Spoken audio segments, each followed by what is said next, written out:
लेकिन रात के लगभग 10 बजे वो मेरे कमरे में आई, आकर बोली, लो दूध पी लो। अब मेरी तो खुशी का ठिकाना नहीं रहा, क्योंकि आज से पहले कभी भी वह ऐसे मेरे कमरे में दूध लेकर नहीं आई थी। मेरे मन में बहुत सारे लड्डू फूट रहे थे। उन्होंने मुझसे कहा, तो बताओ तुम क्या कह रहे थे। हेलो दोस्तों, स्वागत है आपका हमारे चैनल पर। यह कहानी उस समय शुरू हुई जब मैं गर्मियों की छुट्टी में लखनऊ शहर में अपनी नानी के घर घूमने आया हुआ था। मेरे मामा एक कंपनी में जॉब करते थे और घर पर नानी और मामी रहती थीं। नानी की तबीयत अक्सर ठीक नहीं रहती थी। उस दिन घर पर मैं, मामी और नानी ही थे। मामा जी अपनी जॉब पर गए हुए थे।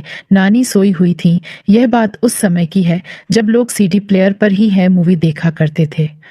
उस दिन मैं सीडी प्लेयर पर मूवी देख रहा था। साथ में मामी थी जो कि नानी की पैरों की मालिश कर रही थी।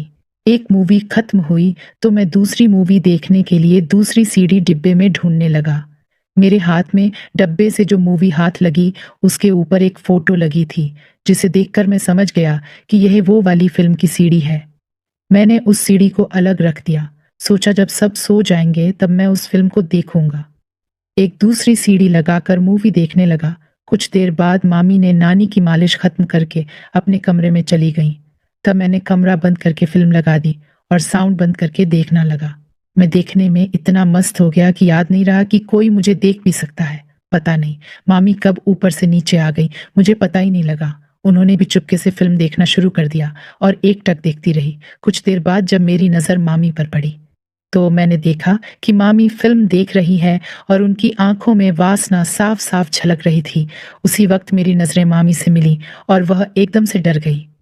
मैंने भी जल्दी से फिल्म को बंद किया और टीवी पर दूसरी सीडी लगा दिया।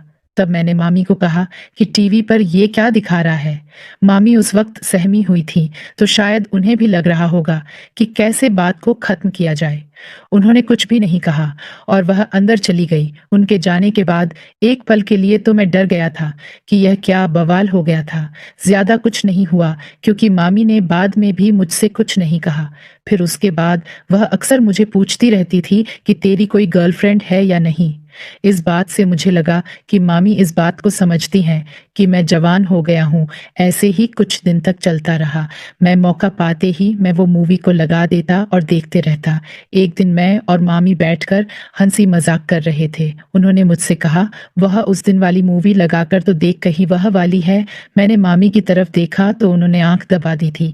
मैं देर न करते हुए वो वाली मूवी की सीडी लगा दी और मामी के साथ बैठकर देखने लगा। हम देख ही रहे थे।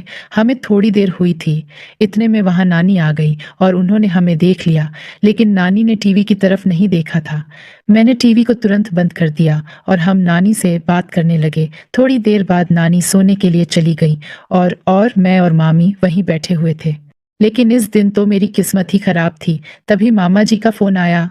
उन्होंने कहा कि खाना गर्म कर लो, मैं घर पर आ रहा हूँ। हम बातें कर ही रहे थे, इतने में मामा आ गए। हमने मामा को खाना खिलाया। मामा खाना खाकर अपने रूम में सोने के लिए चले गए। थोड़ी देर बाद मामी भी उनके रूम में सोने के लिए चली गई और मैं अपने कमरे में बैठा बैठा सोच रहा था कि काफी दिनों की कोशिश करने के बाद तो रेलगाड़ी पटरी पर आई थी। पता नहीं मामा बीच में कहां से आ गए। ये सोचते सोचते मैं सो गया और मुझे नींद आ गई थी। सुबह जब मैं उठा तो मामा जी घर पर नहीं थे। मैंने मामी से कहा कि मामा जी कहाँ गए। मामी ने कहा कि उनका फोन आ गया और वह ऑफिस के किसी काम से जल्दी निकल गए। ये सुनकर तो मेरी खुशी का ठिकाना नहीं रहा और मैंने कहा, ये तो बहुत अच्छा हुआ। लेकिन इस बात को मैंने जैसे ही कहा, मामी ने सुन लिया था। वह बोली, क्या अच्छा हुआ, क्या हो गया, तुम इतने खुश क्यों हो रहे हो। मैंने कहा, नहीं बस मुझे हंसी आ रही थी। मामी बोली, ऐसी कोई बात नहीं है, मुझे पता है तुम क्यों हंस रहे थे। मैंने उनसे कहा, बताओ क्यों। उन्होंने कहा कि तुम्हारे मामा के जाने से। मैंने कहा, ऐसा कुछ भी नहीं है। फिर मैंने मामी से दोबारा पूछा कि आज हम फिर से वो वाली मूवी देख लेते हैं। मामी ने कुछ नहीं कहा। जब शाम हुई और मामी ने खाना बनाया, हम सब ने खाना खाया और नानी अपने कमरे में सोने के लिए चली गई। मैं अपने कमरे में सोने के लिए चला गया और मामी भी अपने कमरे में चली गई। लेकिन रात के लगभग 10 बजे वो मेरे कमरे में आई, आकर बोली, लो दूध पी लो। अब मेरी तो खुशी का ठिकाना नहीं रहा, क्योंकि आज से पहले कभी भी वह ऐसे मेरे कमरे में दूध लेकर नहीं आई थी। मेरे मन में बहुत सारे लड्डू फूट रहे थे। उन्होंने मुझसे कहा, तो बताओ तुम क्या कह रहे थे? मैंने कहा, मैं तो कुछ नहीं कह रहा था, बस आप ही कह रही थी वो वाली मूवी देखने के लिए। वो बोली, फिर देर किस बात की, चलो शुरू करते हैं।